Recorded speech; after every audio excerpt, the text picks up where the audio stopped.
and thanks everyone for being here this afternoon. So we're going to run through kind of quickly what the annual wellness visit, so AWV, the Age-Friendly Health System, AFHS, I'll speak correctly at some point, and an ounce of prevention today. And how all of these intertwine together that help us to take care of older adults better.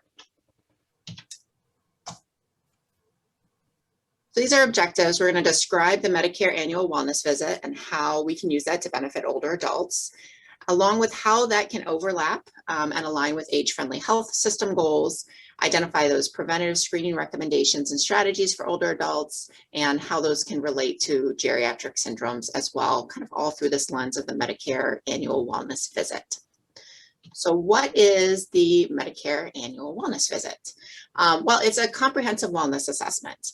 And the goal of it really is to identify areas of preventative health and areas where the older adult is at risk of having a negative outcome. So whether that's, we'll talk about cancer screenings, immunizations to try and prevent illness or prevent some more severe illness in the future, whether that's assessing their falls risk, the risk of medications, kind of all of these things we want to take a look at. It's important to recognize that this is different from the Welcome to Medicare visit, which should be done in that first 12 months of enrollment in Medicare. There's a lot of similarity and a lot of overlap between what that entails and what the annual wellness visit does, but they are distinctly different. And it's also different, you get an initial annual wellness visit, so probably about 12 months after that Welcome to Medicare one, you should get an annual wellness visit, and then it can be done every 12 consecutive months.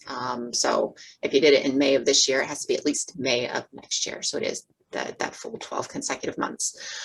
Important also to recognize that it is different from, that traditional yearly physical that used to be, touted as everybody should get a yearly physical exam. Recommendations on that are actually a little bit varied, but typically a yearly physical exam is not recommended anymore. And if it's billed out just as a yearly visit, that can actually come back to the patients to be responsible for payment for that, because insurance companies don't often pay for it. And I think I talked about the why. So we were trying to proactively engage patients in their health, especially in their preventative health measures. We want to identify and meet those care needs before they become acute. So we want to identify and evaluate the risk of falling prior to a fall with a fracture. You'll want to evaluate the risk of medication adverse events before they happen if we can. Those types of things, and really identify and counseling for those risky health behaviors. So we'll talk about all of those pieces. And these are the components of the annual wellness visit. Not all of this needs to be done while sitting in the office. So particularly that health risk assessment, a lot of electronic health records are able to push that out electronically to patients, where they cover the demographics, health status, do screens for psychosocial risk factors, smoking, drinking, other drug use, behavioral risks, including exercise, diet, stress levels, thinking about those social determinants of health as well. So housing instability, food insecurity, and then what are the functional status with those ADLs. All of that can be done in that health risk assessment, which can be done prior to the visit and then simply reviewed with the patient during that visit. They are meant to establish and review medical, surgical, family history pieces, so updating those. That sometimes gets missed through routine follow-ups over the year. Identifying a risk of healthcare provider. So there's one place where all of the specialists kind of are housed. So we know who all of those people are, what kinds of durable medical equipment do they have in the home, or what other supplies do they potentially need. It does involve an extensive medication reconciliation. The only exam portion of this, or potentially exam portion of this, is really the measurement of vital signs. And that can be done, especially in this age of telehealth, that can be done by patient self-report also. So if they have a blood pressure monitoring device, that can be taken from home along with their weight.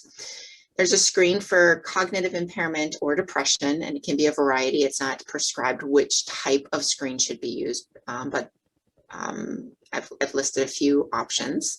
Assessment of the functional and safety concerns, so falls risk, hearing impairment, home safety questions.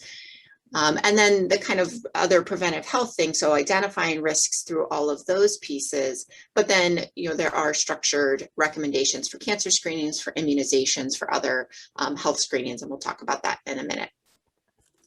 And then you take all of this and establish, what is that personalized health advice for that individual, what referrals for testing or referrals for other providers need to be involved, and what is the risk factors, both that primary risk factor as well as making sure we're addressing secondary risk factors and tertiary as well. And if it's done, and that discussion of advanced care planning is that other piece that needs to be involved with it. And unlike a advanced care planning visit or documentation with a routine or an acute visit that you might do in an outpatient setting, if it's involved in the advanced care planning, the patient doesn't have a copay associated with it, and you can still bill it out as a separate and distinct code for that. So that's kind of comprehensive, all the different parts and pieces that are involved in that annual wellness visit. And this really does align pretty nicely with that age-friendly health system. So what is an age-friendly health system?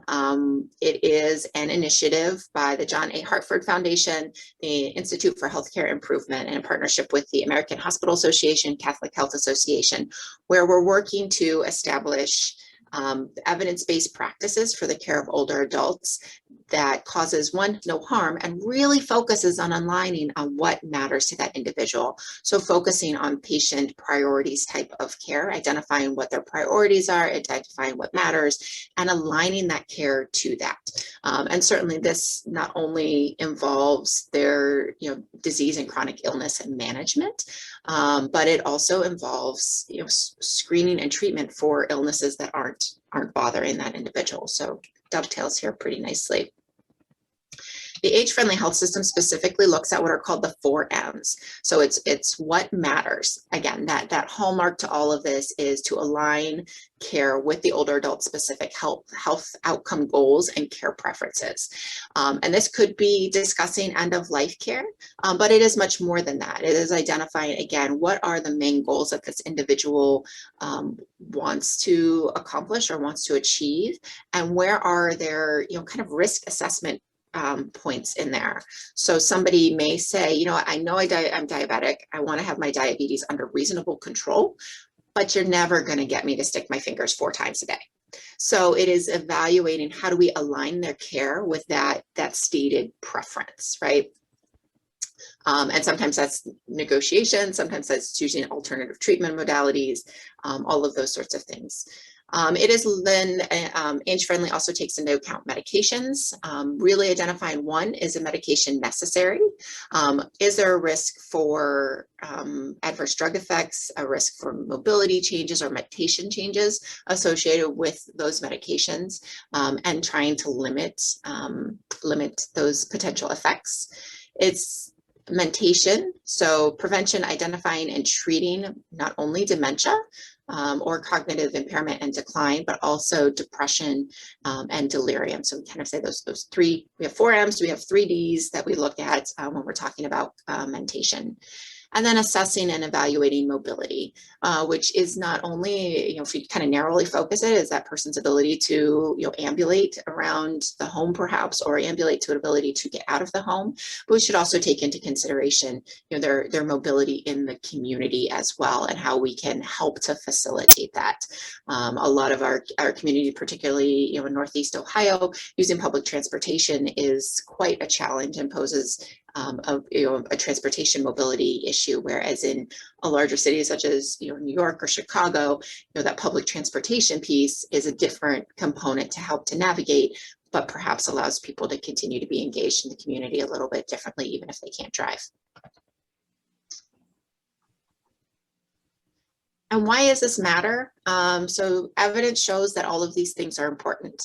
So by asking what matters and developing and a system that shares that across sites of care, but also establishes that as the focus of an individual's care plan, lowers inpatient healthcare utilization, decreases ICU stays, increases hospice use. Most people actually say they want to be able to die at home, so hospice allows that to happen more, and improves patient satisfaction. When we look at medications, that risk and healthcare utilization, morbidity, admissions, costs, all go up with an adverse drug event. So if we're able to identify those again before they happen, or that risk, and lower that risk, you'll have that potential to impact all of those health outcomes. With mentation, depression is a huge driver for costs. It's been associated with healthcare utilization, hospital admissions, institutionalization in nursing homes. So if you take just depression alone, identifying that can lower, again, all of those risk factors. The one study here by Rubin cited a 16-to-1 return on investment in delirium detection and treatment programs in the hospital. So again, an immense benefit for identifying and treating these things appropriately. And then mobility. When we talk about falls, older adults who sustain a serious fall require additional $13,000 in hospital operating costs, increasing lengths of stay. And by addressing this, we can see a 30% reduction in direct and indirect costs by preventing a fall or by improving mobility. And those are just a few key points to highlight of how addressing these things really does impact care. So where do they overlap? So on the left, or on the right-hand side here, is all of those things that are incorporated into the annual wellness visit. And if we look just completely kind of in the black and white, we can see that about half of them actually fall under those 4 M's for age-friendly health systems. So a lot of overlap in embedding these concepts in there.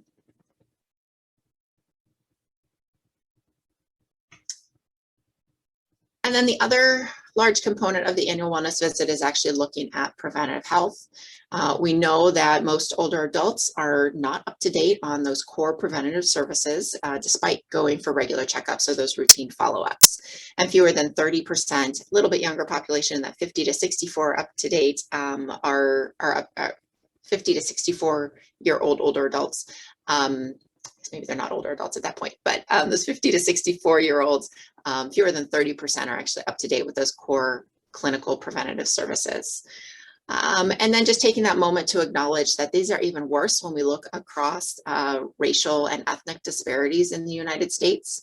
And they give the example here from the CDC that only 44% of Blacks reported, 44% of Blacks reported not receiving an influenza vaccine compared to 29% of whites. So kind of using just one of those yearly routine markers, we can see quite a bit of difference. So these recommendations here, as I laid out, and this is a pretty busy slide, are based on the USPSTF, so the United States Preventive Task Force preventative health guidelines. And certainly when we look at particularly cancer screenings, a lot of specialty organizations may have slightly different recommendations than these ones, but the USPSTF are kind of the standard ones that are followed through primary care especially. So wellness and lifestyle, definitely evaluating diet and exercise and recommending both healthy lifestyle changes associated with those, recommending exercise prescriptions for those who are not engaging in regular physical activity, discussion and measurement of weight and weight management, particularly with those with BMIs in the obese range, which is greater than 30. Smoking cessation is actually recommended at every single visit, much to some of my patients' dismay, but that is the recommendation. They recommend a falls risk assessment yearly, depression yearly. Alcohol use is kind of periodic, so alcohol and drug use is periodically, not really a hard to find for that. And then blood pressure yearly, and the screening for lipid disorders every 5 years. For immunizations, influenza is yearly. The COVID immunizations, I think, is going to be a continued flux. So I left that as a question mark. Right now, we still are recommending that older adults get their COVID vaccine, and very few contraindications to receiving that vaccine. And some of the ones that are kind of contraindications are actually, let's just delay it a little bit longer. Pneumococcal, again, another one that's potentially in flux at the moment, and those recommendations have changed an awful lot. Right now, for those over the age of 65, they're recommending the Pneumovax 23, 1 dose after the age of 65 and then for those who are at high risk, multiple chronic illnesses in institutions, perhaps those who are attending adult day centers and around a lot of people, that current recommendations to still get a Prevnar 13 as well, though those, again, might be in a little bit of flux. The tetanus, diphtheria, pertussis is getting a Tdap once, and then that booster every 10 years. And that Tdap would be one of those 10-year boosters. And then after that, just the TD, so just the tetanus and diphtheria. Zoster right now would be, the recommendation is for a Shingrix, which is a 2-dose series. If people have gotten the Zostavax before, they do recommend going back and getting the Shingrix series because it is more effective in older adults than the Zostavax. And then hepatitis A and B are still recommended if that individual is at high risk. Other screenings then, bone mineral density. The USPSTF is at least once over the age of 65. This is an interesting one that Medicare will actually cover it every 2 years. So certainly people who are at increased risk, have osteopenia, you might consider doing those more often. And abdominal aortic aneurysm ultrasound. So an ultrasound to look for a AAA is recommended for men only who have ever smoked once between 65 and 75 years old. Colon cancer, again, lots of options in colon cancer screening still. The recommended kind of first line recommendation at this point is still a colonoscopy or the FIT testing. So the DNA testing for colon cancer. If that's done, it is done every year for the FIT testing. Colonoscopy, if you have a clean colonoscopy, it's once every 10 years. And interestingly, a really firm recommendation that if you had a clean colonoscopy, you do not do another one for 10 years. That's very kind of firm. It's not like, 7 or 8 years, let's screen again. They're pretty firm on that 10 years for that one. Breast cancer, mammography every 2 years from age 50 to 74 for women. Again, and these recommendations are for folks who are of normal or low risk. Those who have high risk because of family history, because of medications or other comorbidities that they may have, these recommendations are going to be different. So please keep that in mind. Lung cancer, for those who have a 30-pack year history and have smoked really in the last 15 years or are still current smokers, the recommendation is going to be a yearly low-dose CT between 55 and 80 years old. Prostate cancer, discussion really of risks and benefits for most men with the caveat, yes. Sorry, so discussion of risks and benefits for those 50 to 69 years old. Again, after the age of 69, really a recommendation against screening. And then glaucoma for yearly for those who have diabetes or a family history of glaucoma, starting at, or for those folks, and then for African Americans, 50 years, a yearly screening, and Hispanics over the age of 65. So seeing some difference because of risk rates in different populations.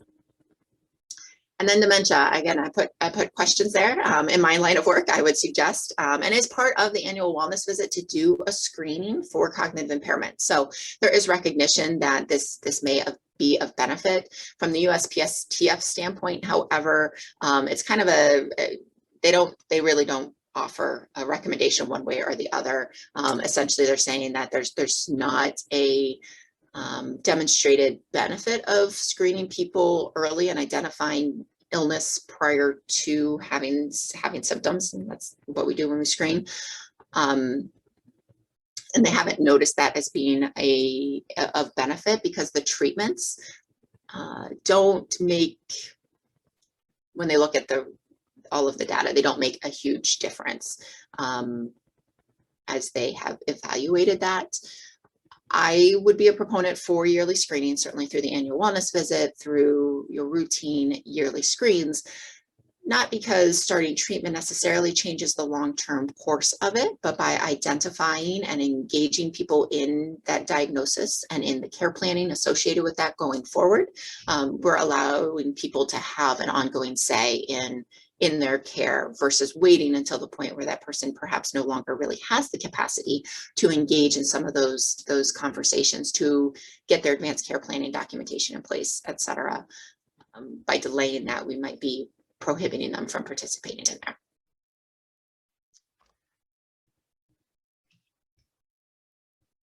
And then on this one, I highlighted then all of, in the red, the preventative health things that we can pull out of the annual wellness visit to address what really that personalized health advice and referrals could be for an individual.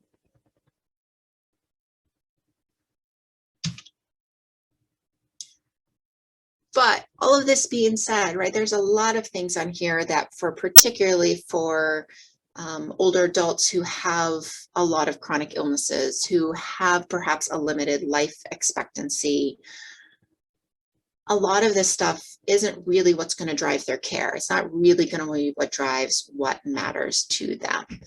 The ability to stay at home, the preventing a fall with an injury, preventing medications, those 4 M's really are what drive a lot of people's care. Whereas, I might be 70, but because of all of these other illnesses, I don't want to go digging and poking and prodding for something that's not bothering me right now and has a low risk of bothering me in the next 5 to 10 years, which might be kind of that life expectancy based on chronic illness. So even though we're doing this, even though these are the components of, say, an annual wellness visit, really focusing them on what matters in order to make those recommendations really needs to be centered to our care.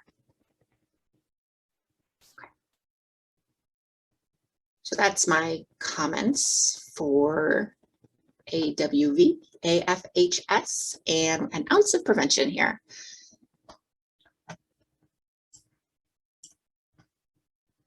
So I just want to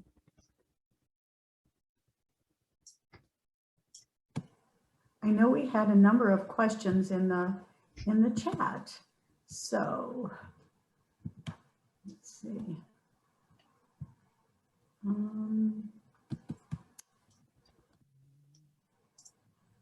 Sharing for a moment. You want me to pull those off, Margie?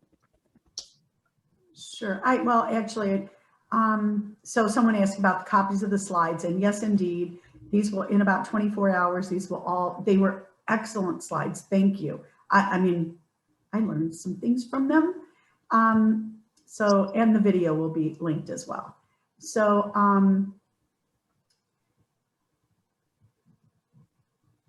and someone mentioned that this would be a great placard to provide to older adult patients. So, and I agree, these would be wonderful too. Are we able to do that? Would somebody be able to print this up to give as a placard to someone? Yeah, because I don't know, is there one specific thing that you were thinking would be a good placard? Or just the whole slide deck? I'm just curious. I don't know, let's see who, that was Laura? It was posted when you were on the slide with the grid on the time frames and what the preventative items were, and that's what I think they're referring to. Yeah, there are a lot of resources, either through the USPSTF, through the CDC, with similar types of things that maybe have a little bit more detail, that's a little bit user friendly. I know mine probably has a fair amount of jargon and abbreviations that might be a little bit confusing or unknown to people. So I'd encourage looking at one of those sites. I think that something is a little bit more general public focused. But I have no problem posting it. Just Laura also mentioned that she missed the PAP recommendations. Which one? PAP, the PAP recommendations.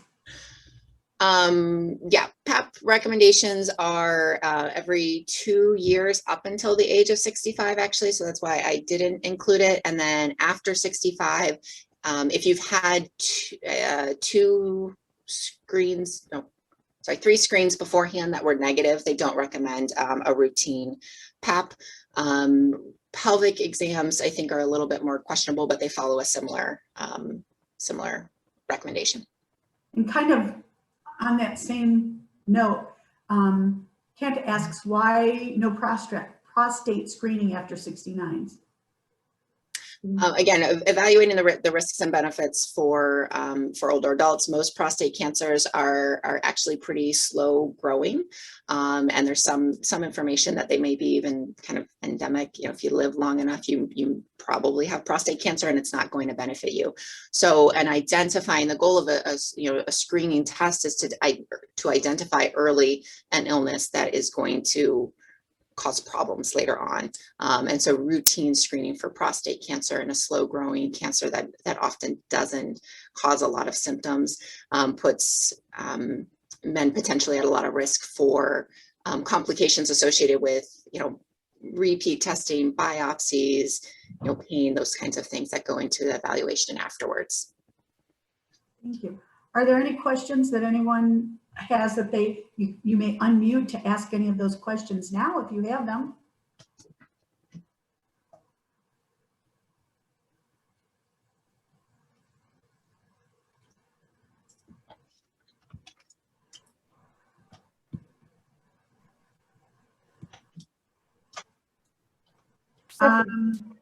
Stephanie did ask if you could speak again to the dementia screening, and if it's not recommended as part of the AWV, do you feel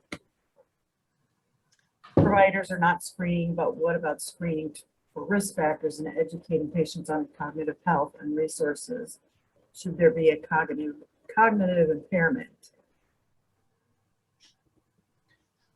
So yeah, so the USPSTF doesn't it's actually an I. It's not that saying they recommend against it. They just don't recommend for it. So it's a little bit, there are some things that they recommend against doing.